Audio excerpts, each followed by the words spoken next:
Dr. Feddious Mutenheri with me here in South Africa for the first time on 16 July 2022. How are you, Doc? Very well, Kambakwe. How are you? It's good to meet you today. Fantastic. Yeah. And it's good to see that you are doing a lot of gym work, man. I'm trying to lose weight, and I can see that you're taller than me. People don't you know that. Very tall, man. Okay, so Doc, let's go into a quick discussion. Let's start with CHAMISA's party, the CCC. You have given them a lot of support. Do you think it's true that CHAMISA is a puppet of the West? This was said today by Professor Jonathan Moyo. You saw the tweet. Let me tell you, it's a narrative that ZANU-PF created, particularly at the turn of the 21st century, when obviously they were losing support. When ZANU-PF had totally failed the people of Zimbabwe, particularly in the issue of land reform. Remember, since 1980, the people expected that the land was going to be brought to the people, but it was the MDC in 1999 who had the manifesto which talked to the redistribution of land. In fact, they had a properly laid out plan for land reform. ZANU-PF then picked on it because at that time they were losing support of even the war veterans and even within ZANU-PF. And what they did was that they hijacked that and they did the right thing in the wrong way. We will agree that there was nothing wrong with the land reform. The land reform was particularly a key issue of the liberation struggle. But it was the way in which ZANU-PF did it. It was unplanned, it was chaotic, it was political in that, politically expedient, if I should say, because they sought to use it to win back the support that they were losing. So that discourse has continued to be peddled up till today, but it has lost its steam, Gambagu. It is an exhausted discourse because, look, ZANU-PF itself, for it to execute the liberation struggle, they needed the support of China, of Russia, and we've seen the Chinese even up till today having even to eat the bigger cake of Zimbabwe, having to look at people in Chilonga. It is the Chinese who are being preferred by the current government to get in ahead of the local people. Chingwizi, look at places in Chipinge there. So it's a discourse, Gambakwe, which is based on nothing but political banter. The CCC are not puppets of the West. ZANU-PF today is running on a philosophy of saying, let's re-engage. Re-engage who? Re-engage the West, the Bretton Woods institutions, IMF, World Bank, and all the money lenders. When they are saying that, and when they are seen to be, discussing, negotiating with the West, for them it is right. But if the CCC are to talk to those people, they are labeled as puppets. So you must see that even Professor Jonathan Moyo knows very well that it is a discourse, it is a narrative, and mostly a political one, sought or meant to discredit a real Zimbabwean local political party, which has got the soul of the people. So they are not the puppets. I want to emphatically tell you, Gambakwe, that there is nothing puppetry about the CCC, but there is everything puppetry about ZANU-PF, because in fact they are the ones who are parceling Zimbabwe to the Chinese. Do you support CCC or do you support CHAMISA? Well, Gambakwe, it is the idea. It's not about CCC, it's not about Advocate Nelson Chamisa. It is about the idea that they are putting across. It is about the philosophy they are putting across of social democracy first and foremost, in which Zimbabwe has to come back to its democratic tenets, which was the major major reason of the liberation struggle, and which ZANU-PF has already veered off, because today we see that Zimbabweans cannot speak and be free after their speech. Zimbabweans cannot exercise their constitutional right, one, to demonstrate, because the police or the security apparatus is used to quash them. But that is exactly what we saw under the Rhodesian government. And the idea that the CCC, led by Advocate Nelson Chamisa, is bringing to the fore is that, let's go back to those democratic tenets. Let's give people their freedoms. Freedom of speech, freedom of expression, freedom of association, and freedom, all the freedoms. That is the idea that people want. But on the other hand, what do we see? Selective application of the law. It's more blessing Ali who gets murdered, and it is those who are asking for justice who get arrested. It is the CCC cadres who are trying to participate constitutionally in the political activities, and they are the ones who get arrested. We have not had, up to today, Kambako, you tell me, any ZANU-PF activist that is in jail because of their political activity. How brazen is that kind of selective application of the law? So, for me, it is the idea that the CCC, as led by Advocate Nelson Chamisa, is putting across, which resonates not only with me, but with the generality of Zimbabweans. This generation has come together as citizens to say, there is a kind of country we want, there is a kind of economy we want, particularly, there is a kind of livelihood we want. And CCC resonates with that kind of message. And it's neither here nor there. Everyone today who really wants a job, someone who wants equal opportunity, somebody who wants, to just live life without thinking of politics, who resonate with CCC's message. So CCC is not even about support. It is us. It is the citizens who are saying to the current government, can't we change? Can't we have a functioning economy? Look, that is what CCC's message is all about, that let's build a country in which the current generation, the young people, can go and work, whether they are in a job or they are having their own industry, they can make a living.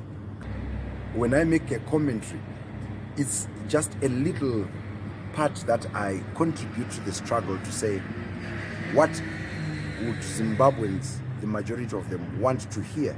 What they want to hear is that there is change from this current system, a system of patronage in which boys and girls who are linked to the system get jobs and stuff like that, in which only those who are close to power get opportunities. So when I speak, or when I make the analysis I do make, it is because I am part and parcel of the rest of us, the rest of the Zimbabweans, the rest of the young people that have never had an opportunity to work and make sense of a salary they get. Okay, Doc, I think let's end there. We talk every week and people really love you. I was in Kariba and people were stopping me to say, I really love it when you talk to Dr. Mutenheri. And I'm not lying about this. They really love it. And I'm sure that speaks to the popularity of CCC and the ideas that you're talking about. One thing about me is I want everyone to have an opportunity to speak in the platform, although I may not agree with everything that they believe. For example, CCC, I don't think they are ready to govern. And what you're saying about them bringing change, I don't think it's possible. But Gambako, while you are still at that, was ZANU-PF ready to govern in 1980? These were young people. Let's talk about even the current president, ED. He was a young man. Mami Juru was the youngest of them all. People like Osekeramai and them. And besides, they were coming from the bush. in which all they knew was to hold an AK-47 to fight, the Rhodesian front. And we have always applauded them for that. But do you think they could fight without structures? Look, there was structures. I don't know where you are getting to. I would answer your question if you have a question on that. No, I'm saying, do you think if the ZANU-PF had no structures, if ZANU-PF had no structures, like CCC, do you think they would win the war? All I know is that there were young people and young women, Zimbabweans, who were determined to fight a war, to wage a war, and they did. Remember, there was ZIPRA, there was, under ZAPU, there was ZANU with, their ZANLA forces. Not only them, these were the bigger political parties and their military wings which were known, but there were many other small parties which were working. And at some point, of course, they converged. They converged to say, let's execute this struggle together, which is exactly the point where we are at. We have a citizen convergence for change, where citizens have converged under the leadership, of course, of Advocate Nelson Chamisa, and that is a huge structure of citizens. And if to answer you directly, yes, that kind of a structure like we have in the CCC waged a war then, and the CCC is waging a democratic struggle, and definitely they are on the right track. Okay, but let's talk from a strategic point of view. Let's say by some miracle, CHAMISA wins the 2023 elections, which comes in a year. His team, when is he going to have time to get used to his team, to know their strengths, to populate his government? Do you think that will be possible, or we have to go through a period of chaos? Well, I don't know what you mean by a miracle. In fact, this is no longer a case of a miracle. This is an eventuality. This is something that is going to happen. By the way, they've always won these elections, and we know 2018 has shown us that. Look, Kambakwe, these are people who have been in government before in the GNU. People didn't give them a chance. But from 2009, when they got into government, they gave this Generality of Zimbabweans some time to breathe. We saw the economy starting to function. People could go to an ATM, withdraw money, valuable money, and people could get into shops and find goods there, buy goods. People had, a relief. They did it. We have the likes of Advocate Nelson Chamisa himself, who was in the ICT department. We had Tendai Biti, who was the Minister of Finance, who actually is arguably the best finance minister we have had in Africa in years. We had the likes of Madzorera in the health. We had the likes of Coltart in education, where education boomed. We saw books for the first time coming into the classrooms. Under Tendai Biti, let me go back to Tendai Biti, we saw an economy being ran on a rational basis, in which the government used what they worked for, rather than to just what is happening today. We saw under that GNU that all the social ministries did a sterling job, and no one had given them a chance. What makes you think that they can't do it next year if they get the opportunity to get into power? I think they are ready. There is no particular formula that ZANU-PF can teach the CCC about governance, because they themselves, who think that they are good administrators, have totally failed Zimbabweans. Look, for the past 42 years, it has been a story of struggle. It has been a story of complaining. It has been a story of people who have not managed to deliver what they promised to the people of Zimbabwe. So I think totally there won't be any chaos. CCC is ready, and just give them a chance.